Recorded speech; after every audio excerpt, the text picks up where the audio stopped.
The Ocean Star Majesty gleamed in the Miami morning sun, her white hull stretching nearly 3 football fields along the dock. At 1,200 feet long and 18 decks high, she was one of the most luxurious cruise ships in the world. And today she was carrying my parents on their 30th anniversary celebration. I stood on the pier at 10:45 a.m., watching the final boarding passengers stream up the gangway. Families with excited children, elderly couples with matching luggage, and honeymooners already holding hands and taking selfies. The kind of happy travelers who'd been looking forward to this moment for months.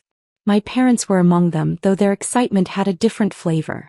"Emma, sweetie," Mom called out as she approached with Dad in tow, both pulling expensive matching suitcases I'd never seen before. "I'm so glad you came to see us off." She looked radiant in her new white sundress and designer sunglasses, the kind of effortless elegance that came from spending serious money on vacation clothes. Dad wore a polo shirt that probably cost more than most people's monthly phone bills. "Wouldn't miss it," I said, giving them both hugs. 30 years of marriage deserves a proper celebration. "We're so excited," Mom gushed. 7 days in the Caribbean, 5-star dining every night, shows, dancing, the spa, everything we've dreamed about. Dad checked his expensive new watch. "We should get moving." They stopped boarding at 11:30. "Of course," I agreed. "Don't let me keep you." That's when Mom's expression shifted slightly, taking on that particular tone I'd learned to recognize over the years. "Emma, honey, I need to ask you something and I hope you'll understand." "What's that, Mom?" She glanced at Dad, who gave her an encouraging nod. "Well, the thing is, we've been planning this trip for over a year. Saving up, researching excursions, really building it up in our minds as the perfect romantic getaway." "That sounds wonderful." "It is wonderful. And that's why." She paused, choosing her words carefully. "Well, your father and I were talking and we realized this needs to be just the two of us. No distractions, no complications, no reminders of everyday stress." I waited for her to get to the point. "What your mother is trying to say," Dad interjected, "is that we know you've been going through a difficult time lately. The job situation, the financial struggles, living in that tiny apartment. We love you dearly," Mom continued, "but frankly, having you along would just remind us of all the family problems we're trying to escape from for a week." The words hung in the air between us like smoke from a fire. "You're saying you don't want me to come on your anniversary cruise," I said calmly.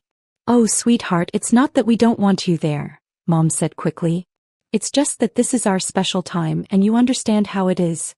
There's just no room for failures on this ship." The phrase hit exactly as she'd intended it to. Clean, sharp, and designed to make her position crystal clear. "I understand," I said. "Do you really?" Dad asked with obvious relief. "Because we were worried you might take it the wrong way." "No, I get it completely. This is your romantic getaway, and my presence would somehow diminish that experience for you." "Exactly." Mom beamed. "I knew you'd understand. You're such a mature young woman, even if you haven't quite figured out your career path yet." Dad glanced at his watch again.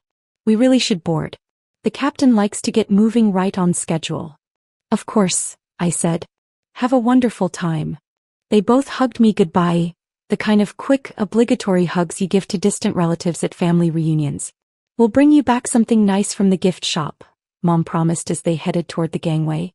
I watched them show their boarding passes to the crew member and disappear into the ship's elegant atrium. Through the massive windows, I could see them heading for the elevators, probably going straight to their balcony suite to settle in before the mandatory safety drill. The Ocean Star Majesty was truly beautiful. I'd spent 2 years overseeing her construction and design, working with naval architects and interior designers to create the perfect blend of luxury and functionality. Every detail had been carefully planned, from the marble floors in the main lobby to the infinity pools on the upper decks.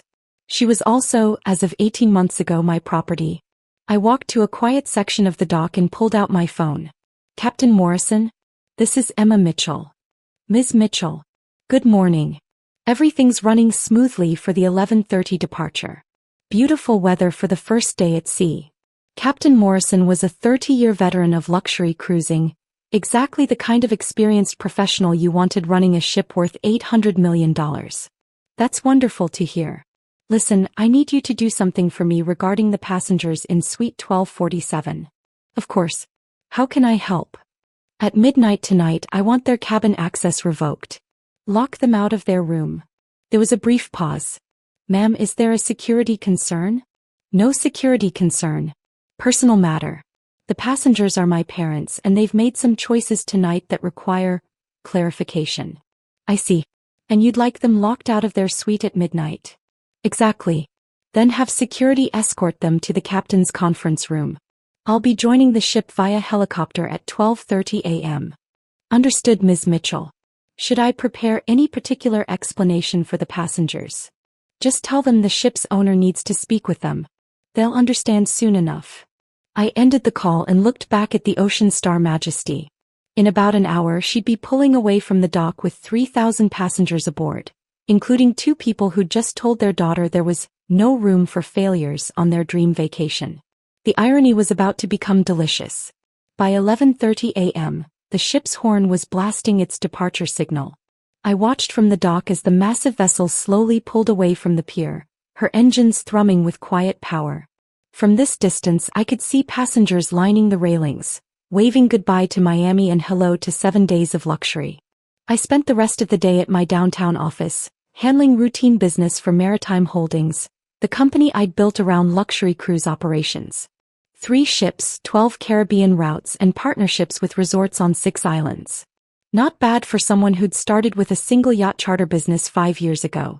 At 11:45 p.m., I was in the helicopter lifting off from Miami Executive Airport, heading toward the coordinates where Ocean Star Majesty was anchored for the night. Below us, the ship looked like a floating city, blazing with lights against the dark Atlantic. Beautiful night for flying, Ms. Mitchell, the pilot commented through the headset. Perfect night, I agreed. At exactly 12:30 a.m., we touched down on the ship's helicopter pad. Captain Morrison was waiting for me with his characteristic professionalism.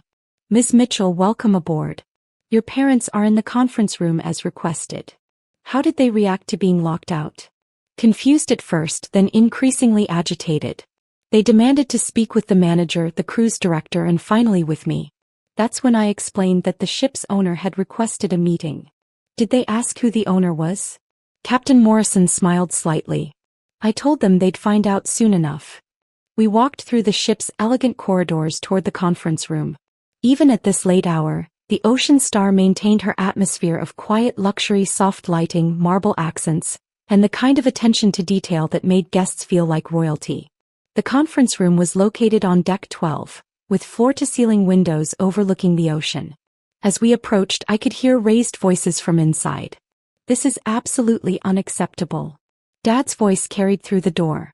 We paid good money for this cruise and now you're treating us like criminals. Richard, calm down. Mom's voice was strained. I'm sure there's been some kind of mistake. Captain Morrison knocked and opened the door. Mr. and Mrs. Patterson? The ship's owner is here to speak with you. I walked into the room. The effect was immediate and devastating. Mom's face went through several distinct phases: confusion, recognition, and then a peculiar gray color I'd never seen before. Dad's mouth fell open and stayed that way. Good evening, Mom. Dad. I hope you enjoyed your first day at sea. Emma. Mom's voice came out as barely a whisper. What are you doing here? I own this ship, I said simply. Actually, I own the entire Ocean Star cruise line. Has for about 18 months now. Dad found his voice first. That's impossible. Is it? Or did you just never pay attention when I tried to tell you about my work? I walked to the conference table and sat down across from them. They remained standing, looking like they'd been struck by lightning.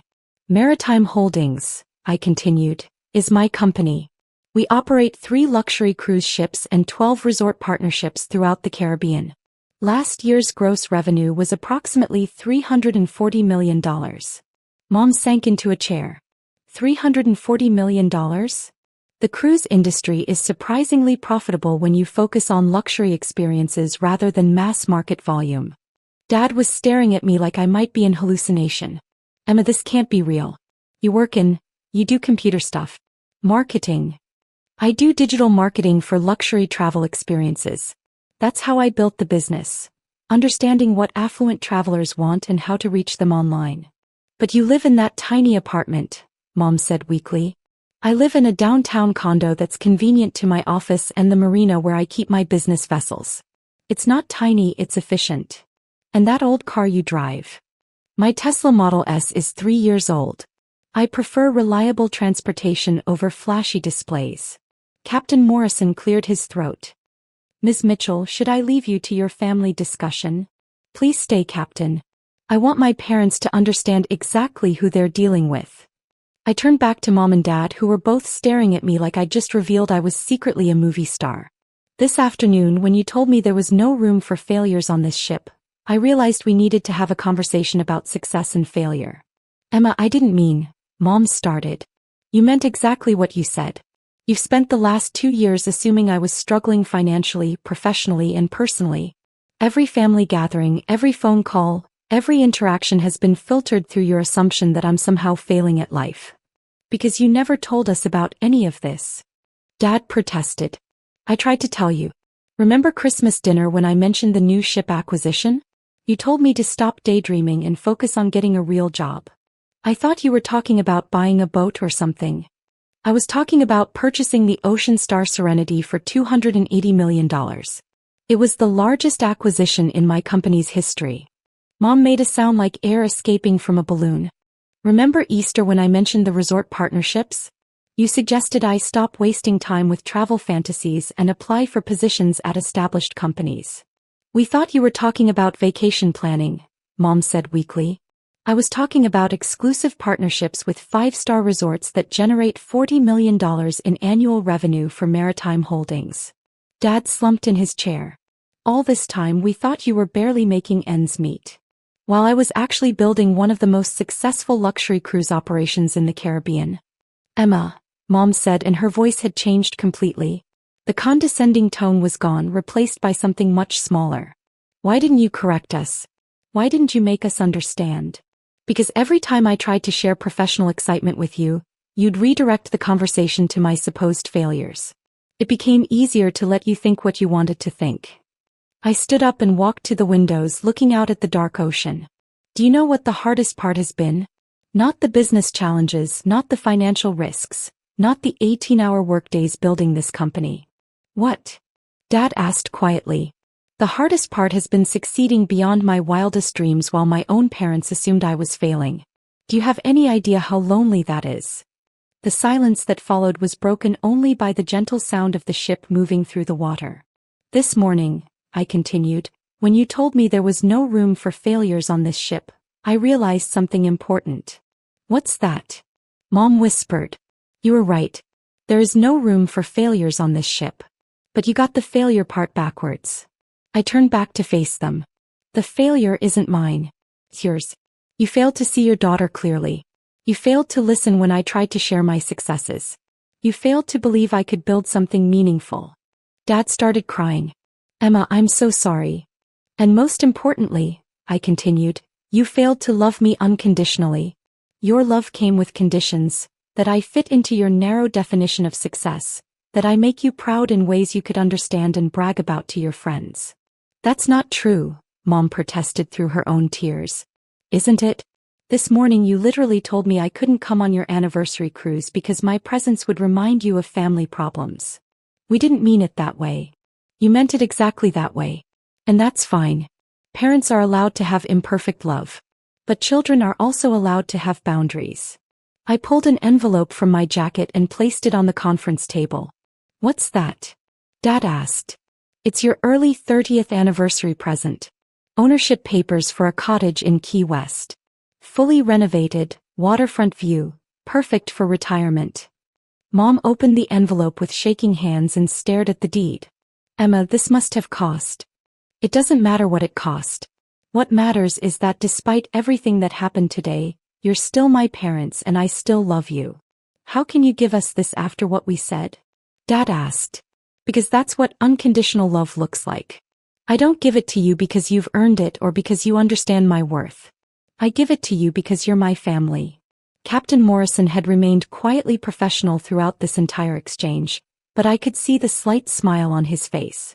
Now, I continued, we have some decisions to make about the rest of this cruise.